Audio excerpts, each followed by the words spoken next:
Okay. Thanks everyone for joining us this morning. Um, just as a reminder, we're on the pulse crops and sunflower week, and this morning we have a bit of a change. Usually we have SDSU folks speaking, but we thought we'd switch it up a little bit, and we've invited Brent Reck to join us. And Brent is a procurement manager at PURIS Foods, overseeing the North American yellow field pea supply chain for PURIS pea protein isolates. And he's located in Minnesota. His primary role is working directly with growers, from contracting to agronomic guidance, um, incorporating peas throughout their, I guess it's kind of nationwide, I think, Brent, your responsibilities. Um, and Puris has a processing plant here in the central part of South Dakota, and some growers are familiar with what they do. And so we thought we'd give kind of an industry perspective today. And so Brent's going to kind of talk about their some background, I think, on just field pea production, and then some more specifics on how they operate and how they work with producers. So, Brent, I will let you take it away. Thanks, Chris. Let me go ahead and start this PowerPoint presentation. And most of this PowerPoint presentation is actually overproduction of field peas throughout kind of typically the Midwest. And like I said, I do work with producers throughout the United States. We've actually grown peas in 27 different states. Um, but essentially, we do um, a closed loop system is what PURIS does. Just to kind of give a little bit of background on the company.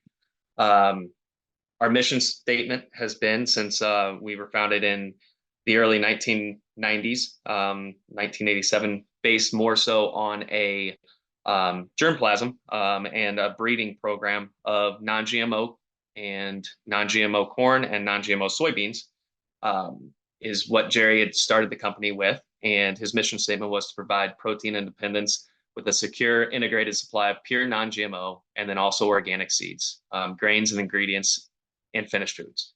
So essentially, we work with the seed production, coming up with germplasm. The peas, yellow field peas, was more so seen, and I know that from the regenerative side of things, with what peas could do as a natural nitrogen source ahead of corn. So being able to be a nitrogen source there. And that was in the early 2000s. So well before the plan was to have pea protein isolate, which is what we currently produce as the finished ingredient or finished food in our incorporation there. So the selection on that side of things, being able to take and have a unique germplasm that we have the ability to grow in several different growing regions where peas typically wouldn't be grown, allowing for diversity of cropping rotations for producers throughout the U.S. In some opportunities, it's a double crop. We have it as a cover crop as far as termination before it goes out to seed. So we're maximizing the nitrogen that a producer can have, and also having ground cover at times that there may not be ground cover for ground exposure from that side of things. So PURIS with this completely revolves around providing 99.99% GMO-free seed. We are fairly fortunate on the pea side. There is no GMOs in peas, but on our soybean and our non-GMO corn, that same precedent that we look at. So there's two breeding philosophies. So with us being a protein manufacturer, lots of times it kind of gets lost in like, hey, well, you're looking at the protein. And that's not necessarily true. We are looking at a well-rounded variety, from seed performance to the high agronomic yields, agronomic packages, from that side of things with what the peas can do. And that's the same on all of our other crops that we're breeding and selecting for. And then we're also looking for those enhanced nutritional compositions. So protein, also taste even goes into that, more so on our soybean side, but we do look at those things from a selection side of things, not just looking at one component. It's a well-balanced variety that we select for. As I spoke to, with our varieties, we have variety adaptability, and we actually currently are growing peas in more than 27 different states.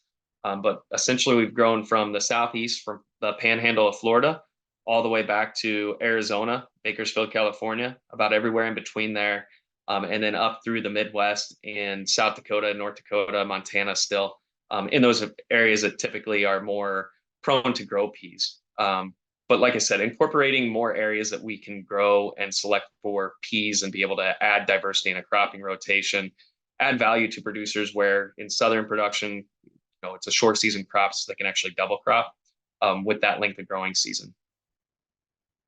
So like I'm just going to kind of briefly go through this. I know there's probably more familiarity with field pea production in South Dakota than in some of the areas that we grow. But some of the benefits that are really big is the nitrogen source side of things there. Granted, we make more when we terminate before bloom, where it's not taking all of that nitrogen back into the grain fill, but we still do have a nitrogen exchange there. Weed prevention, so we're breaking up what typically is weed cycles in some of these cropping rotations. So not just selecting for in a monoculture crop where essentially we're selecting four weed pressures that could start to build up tolerances and then even build up to resistances by having that one typical growing season. And we're establishing cover crop in some of these areas by growing a cool season crop that there wouldn't typically be any ground cover. We're hardy to cool temperatures. The water efficiency of peas is a big thing, and also water quality goes into that. So depending on where we're working with producers, those two things may be different as far as what is a higher level topic. If it's water efficiency, if we're talking about the Pacific Southwest, or if we're talking about water quality in the Mississippi Delta region, where we're trying to limit that amount of leaching of nitrogen that is affecting the algae blooms and those types of things. So really trying to just help it fits into both sides of things there. And then that short season crop, giving versatility in a rotation of what a producer can do if it's a double crop or establishing a winter wheat crop or a cover crop. It really kind of fits to be a little bit of an Army Swiss knife in the cropping rotation, where depending on a producer's operation, it may bring value to be able to think outside the box or get creative on what they can do with peas in the rotation. Planting, so typically we're planting through March through May. It will germ at temperatures as low as 36. The big thing about that is, and part of this is some of the information and that I've actually attended of SDSU, is the ideal soil temperatures from a lot of what I've seen is more that 40 to 42. It seems like we get a lot more vigor. So we've kind of started to select a little bit more on that side of things. Narrow rows, so less than 10-inch row spacing. In our organic production, I really try to be less than 7.5. We want to have good seed to soil contact, so 2 to 2.5 inches deep. I've seen that typically as we get more aggressive on that no-till and pushing back, West River, for instance, that seed to soil contact can really give a lot more vigor and a better definition of population stands as well, from the observations that I've noticed here in the last few years. And then the population. So typically, if we're in higher productive soil, that 385,000 to 415,000 seeds per acre is targeted. As we're in organic production in more of the Corn Belt, we're typically targeting north of the 415,000. And we've had producers have success planting lighter, so like 2.6 bushel or so, which is typically going to equate to that 285 to 315,000 seeds per acre if we're West River.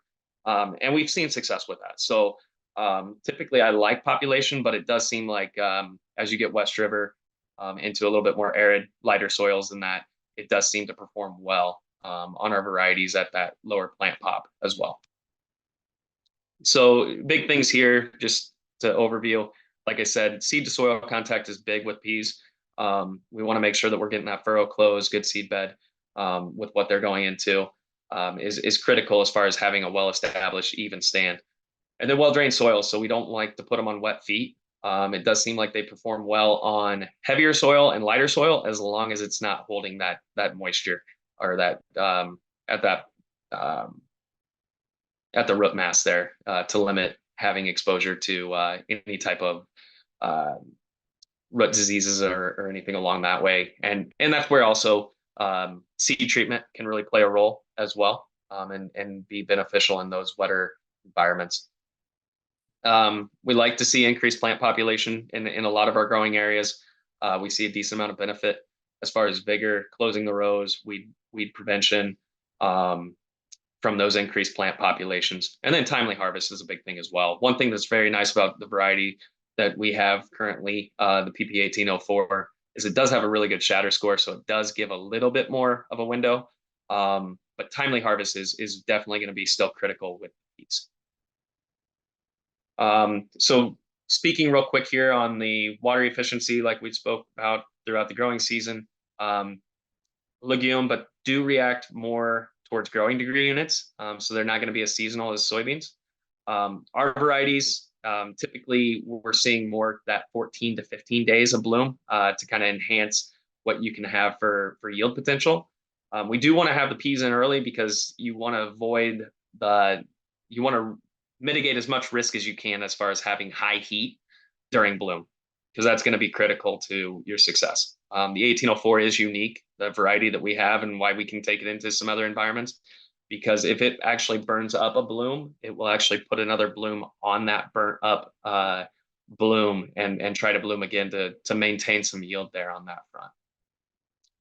Like I said, breaking up the weed cycle. So in a lot of the areas, in a monoculture, we're looking at full season crops. So we've kind of selected for either the palmers or the water hemps, like those types of weed pressures. And it seems like field peas have a really good cycle of being able to kind of break up that standard weed cycle that we've selected for in many growing areas, to kind of suppress that and be able to break up what has typically been there just from a different approach from a seasonality.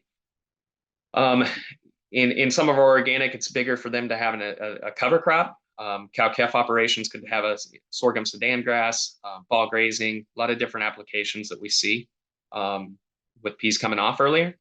And then even in some areas too, it's unique. There's some areas in the middle of Iowa, for instance, that I've had some calls that producers that need to be able to take a crop off because they have hog sheds, and they're growing peas essentially to be able to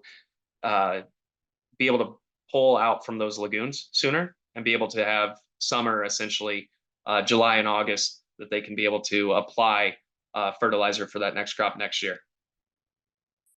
Harvest in South Dakota, for instance, will be late July through September. Primarily, you're going to be late July through the middle of August. Direct cut primarily is the best way to go with conventional peas. On our organic, I really recommend, for the most part, using a swather, and being able to put those into windrows and then harvest with a pickup head. Just a couple examples here real quick. These are some yields that we've had throughout. You'll notice that we've had, the Midwest. These are from a couple years ago with the 1804 as it was coming out. We've had participated in SDSU's yield trial. So we've been able to have a fairly large sample size of field peas as far as where our production is and what our varieties can do from that side of things. So like I said, there is a decent amount of these that are in the Midwest, but we do have larger data pools as we've grown. Last year, we did have a little bit of a range. We had some fields that were affected by hail in western South Dakota. So kind of a mixed bag there. Across the US, I believe we were running like right around 42 bushel the acre on all the acres that we contracted, and that would include organic and conventional. Kind of going into what we do at Harold and the contracting side of things, what our plant does as well, and then just the processes. So when we do a contract, we're looking for a few things. So gluten-free is going to be like any wheat, rye, or barley. That is a very simple thing that we can control. As far as when inbound product comes in, we just want to limit the amount of wheat, rye, or barley that we're having in there. It's not a rejection for having that. It's more so product that we can clean out. We just don't want to see a rampant amount, so more than like 5 to 10% of that, and that's very manageable. We can still work with it if need be, and we can clean. So not a huge issue on the gluten free, but on our product end, our final product, it is a big thing to have that gluten free. Soy free. This used to be more of an issue, and I don't know if anybody participating. This may be one thing that has seemed like a limiting barrier in the past. When I started 8 years ago with the company, we used to have more of an issue with this, of maintaining soy-free product. And in the meantime, in between, we've actually drastically dropped our soy contamination and rejection rate to, it's not zero, but it's getting virtually zero with what we have. And we take a very hands-on approach of being able to come out and test equipment, conveyors, bins, anything that we need to test. We're more than willing to work with producers to make sure that we're not having exposure there. We've dropped this actually now to be not the number one issue of what we've had. Typically, we're running in now more where we would see like a mold issue. But our rejection rate is well below 0.2% at our Harold, South Dakota receiving location. So this is something that I know has typically been a barrier that really seems like there's hangups and concern. It came a long ways in the last handful of years with where we're at on that. Our moisture, 10 to 14%. We can work with product up to 14.5%. But we are turning this into a flour. So those are big things that we want to maintain. And we work with producers on making sure that we're having that product in spec at a harvest sample to be able to make any corrective on that. Greens and other colors, we want to try to stay below 1%. That is still product that we can work with. Splits has actually been updated. At Harold, that facility allows us to be able to capture a little bit more. So we actually have a splits allowance of 5%. And then anything that is over that 5% is paid at a discounted rate is all. So you're not going to get full price on it, but you do get paid on the first 5%. And then you get a 1% FM allowance on that. No musting, mold, or foul odors. Typically not a huge issue with peas. It's more so just a storage issue if it runs into it, but we try to keep a pretty good eye on what that product looks like so we don't have issues on that front. Free from earth stains or mud. We don't want to see rampant of that. Typically we are taking off the hull so we can work with a little bit better product than what like a food grade soybean would be. But we do kind of want to limit what that looks like. It is a buyer's call, and we can work with producers as far as timing goes. And then we pay net 30 days per load that comes across the scale. And then we offer total productions contracts. So it's a set price on every single bushel that a producer produces. And then also that has an act of God clause as well. So if it's hail, weed pressures, drought, anything like that, we can go ahead and we can be in contact and make sure, if we need to, that the contract can either be canceled out, or if it's underproduced, we take what's, from the production. We're very available as far as being able to work with producers on that act of God from production. Kind of diving into what PURIS does now. I don't have a presentation on the plant and everything, but Harold, South Dakota is a receiving location. We bring product in there, both non-GMO and organic. Typically, we are doing a picked up contract, so we'll pay the freight. We can offer what the delivered price is. It would still be on that buyer's call, but we can do a delivered price. Essentially, we're typically working back on our price to a producer just to have that easy, steady price. So then you don't have to worry about the variable costs of a freight charge or freight. And then at Harold, we receive the product, we condition it, so it goes to our equipment. We de-hull and split the peas. So all that we have is clean split peas. Those then go to Dawson, Minnesota by bulk, where our flour mills are in front of our isolate plant. And what we do is we take the pea splits, grind that into a pea flour. So we're left with like a 22 to 25% pea protein flour. And the rest of that is, fiber and starch. Primarily starch is what makes up that remaining balance there. In that we introduce wetting the product, and we isolate. So we essentially have two different streams that we dry, and we have we isolate the pea protein from that flour to an 80 to 90% isolate pea protein. And then it is included in a lot of different things that we can do as far as applications. We do have an R&D team that essentially comes up with different recipes, different applications that pea protein can be utilized as, from food makers, ingredients from that as well. So essentially a lot of protein shakes, beverage that it can go into as far as protein enrichment. We also see bars and different mixes that peas that pea protein isolate can be in, is what we utilize there. We actually are just now launching as well, where it can be found on our website at PURIS.com. But we actually just launched an Agronomist program, so we will actually have products that people can buy from Amazon essentially. So there's like egg replacers, there's the protein shakes, a lot of different applications that we have coming through that are finished products now that PURIS is utilizing our Agronomist program that is direct to consumer from that front. And I will go ahead and see if there's any questions. Currently, I can definitely get into a little bit more of the history of the company and that side of things if need be. But if there's anything between contracting, agronomics, you can go ahead and open that up for questions here. Yeah, Brent, there are a couple. So Yeah. the first is, are there any GMO peas available in the market today? So there is not any GMO peas available at the market.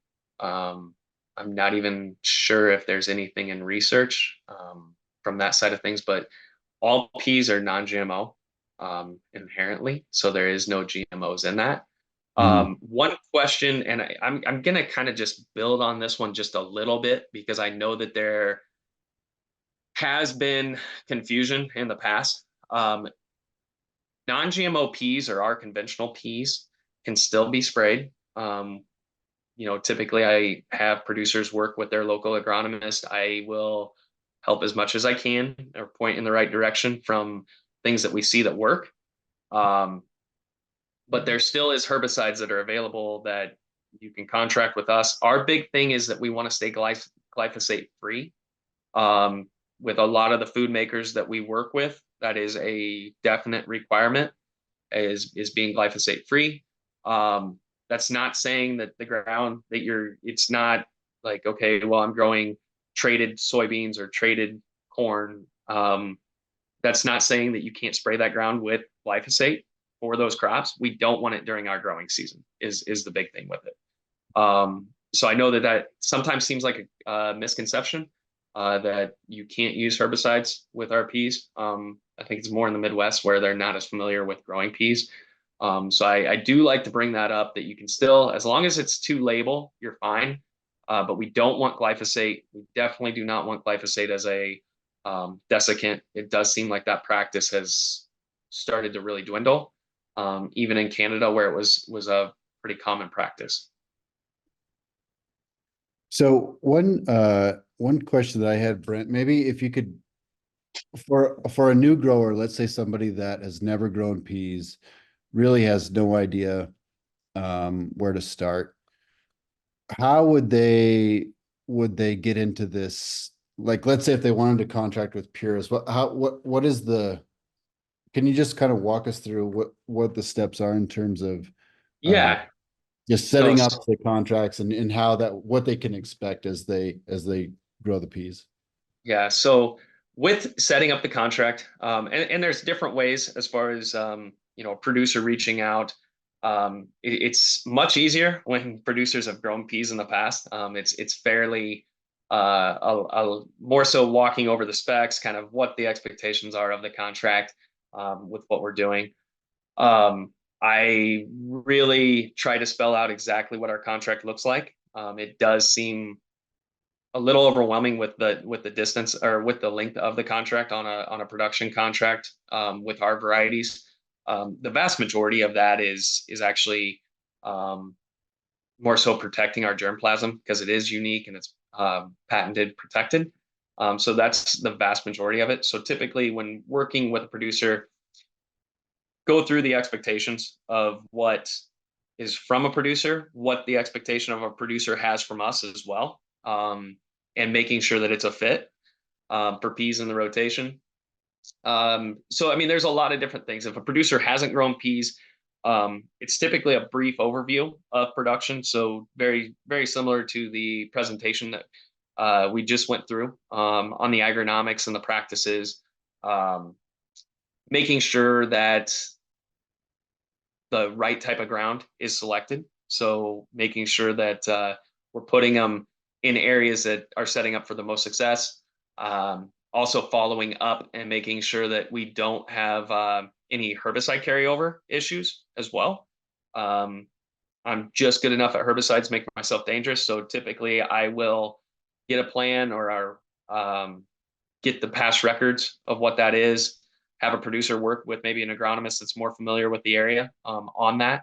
But we really want to make sure too that we're not worrying about herbicide carryover, have kind of an idea of what the P&Ls look like as well.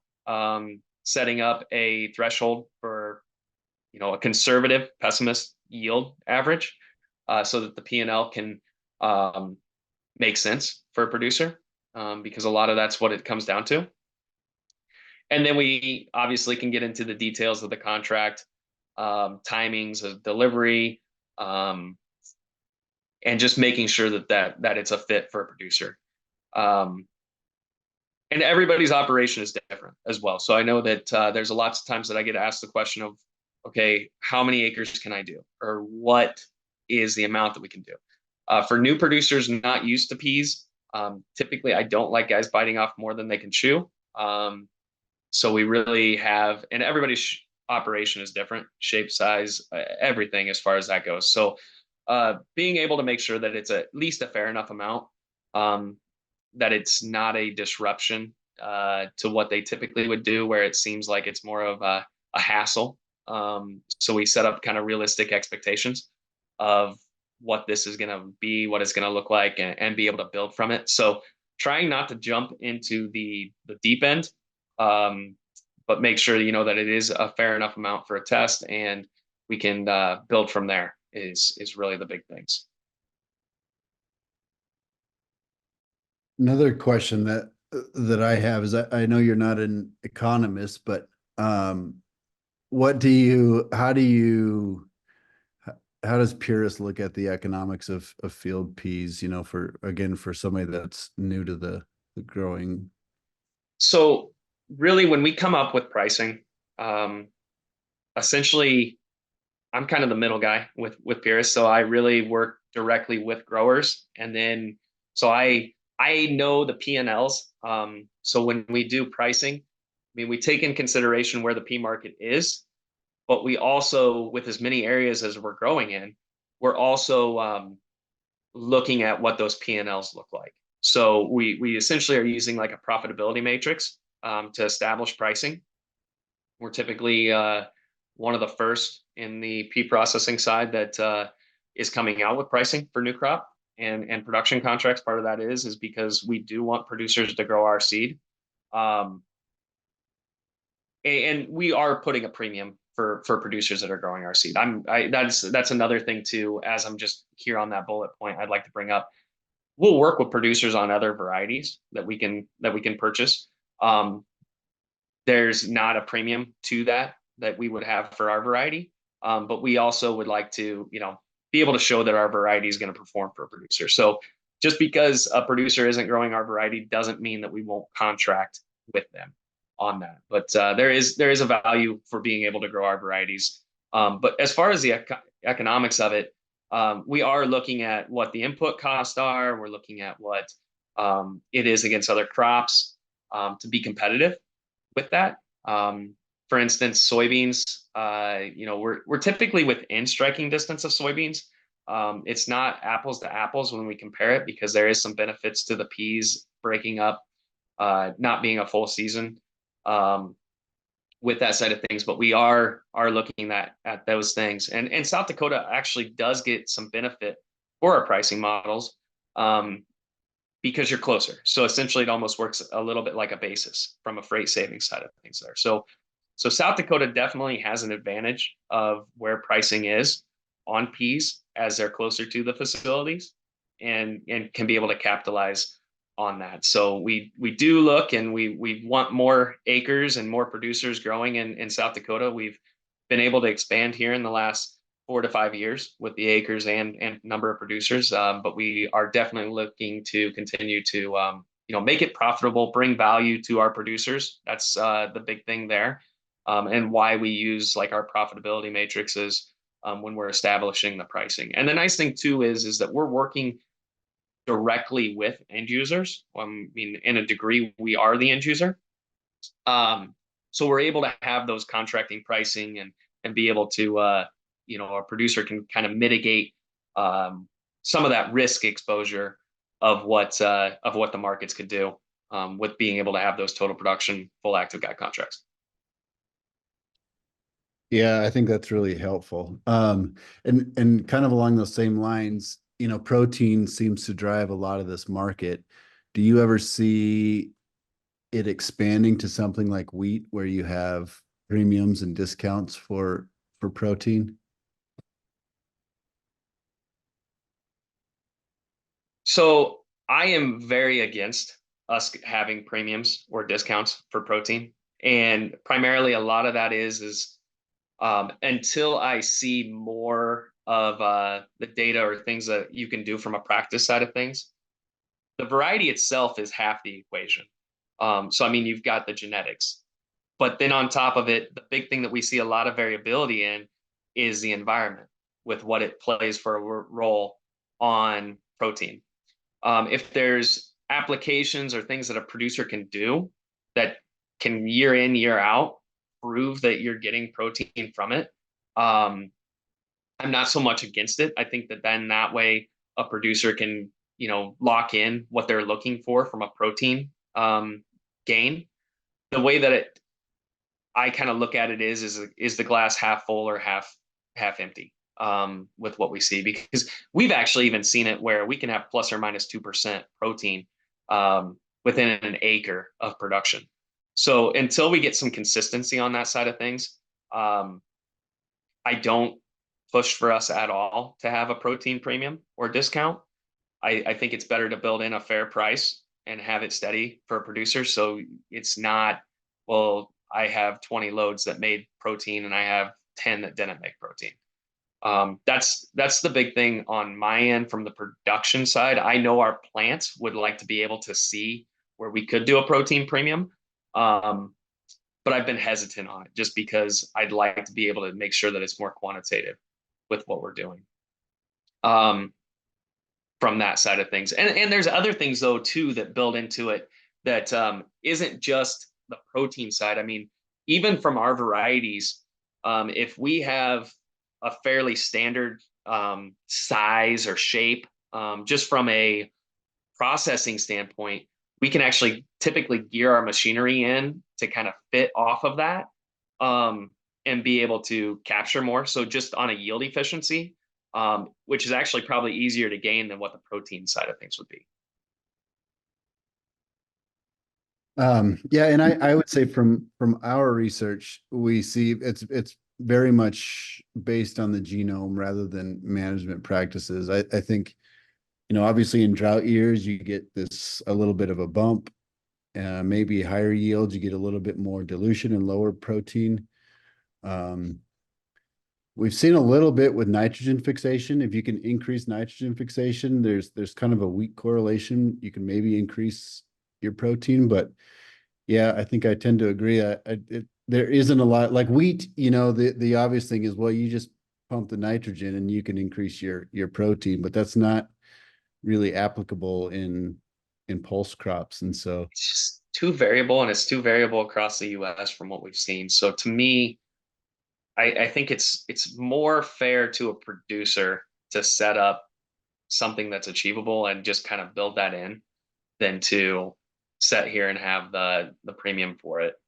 And also, I mean, another thing too, like granted, yes, on our varieties we are selecting for protein, but that's not the only thing that we're selecting. I mean, we also want to make sure that we have agronomic performance, a well-rounded variety. Because if it doesn't yield, I mean, it could sit here and it could have 30% protein, but there gets to be an economic threshold on the protein buying side where it doesn't make sense for a producer, or it doesn't make sense for a processor like ourselves to be able to buy that for the premium for a producer losing that yield performance. mhm. Another question came in. Are there anywhere else besides Purus that will purchase peas in South Dakota? And I can take Yeah, that if needed. you're more than welcome to. I know that as far as a pea protein isolate in the state, as far as processing, there's not, but there's definitely a lot of other applications that peas can be used in, primarily more so in the feed markets.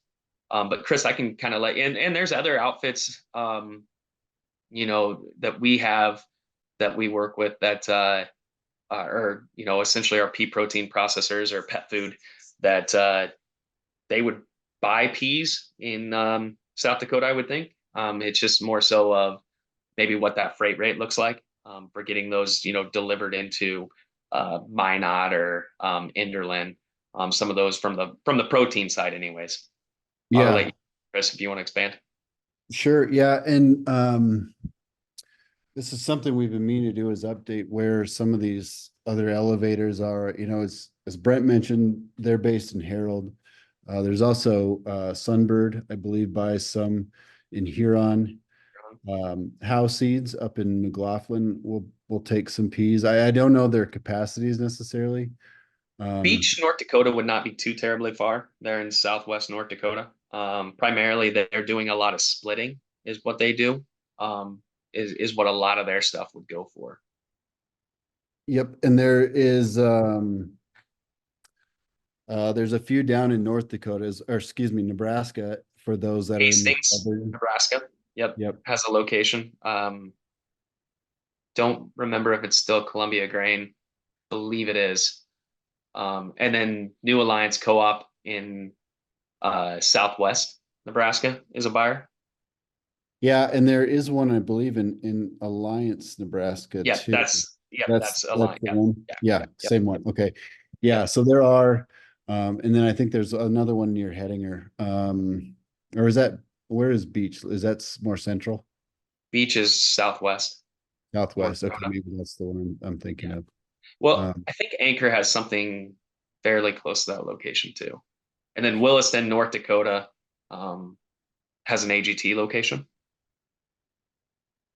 yeah, so there are options. I think, for we've been doing this for 10 years now, and um I think that the acres have been fairly steady, like 20,000 acres, it seems like. Um, and that seems to have been one of the issues is a lot of confusion about where can people go with their seed.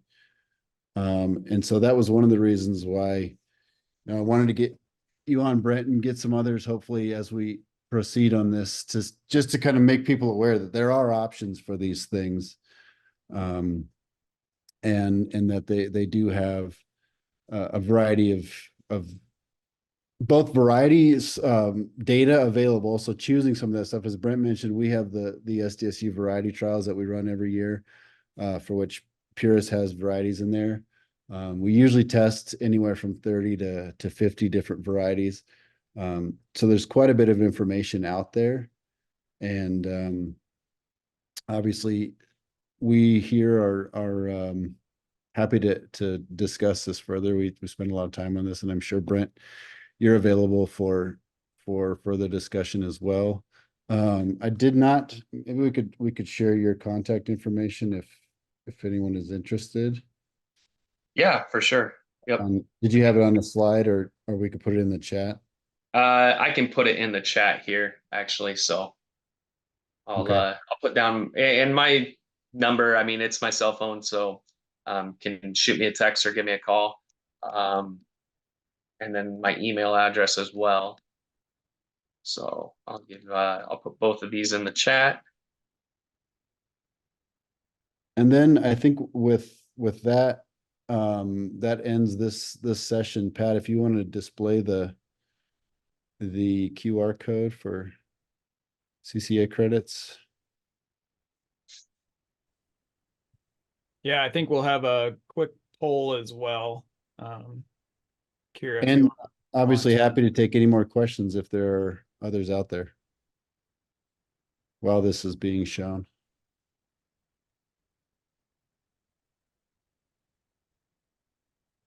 Brent, do you want to stop sharing and then I can? Yeah, that's exactly what I was just getting at. Yep. There we go. Perfect.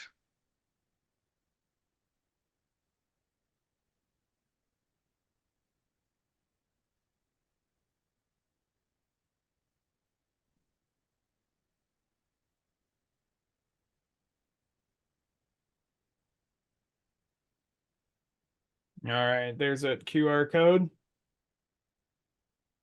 All right, thanks, Pat.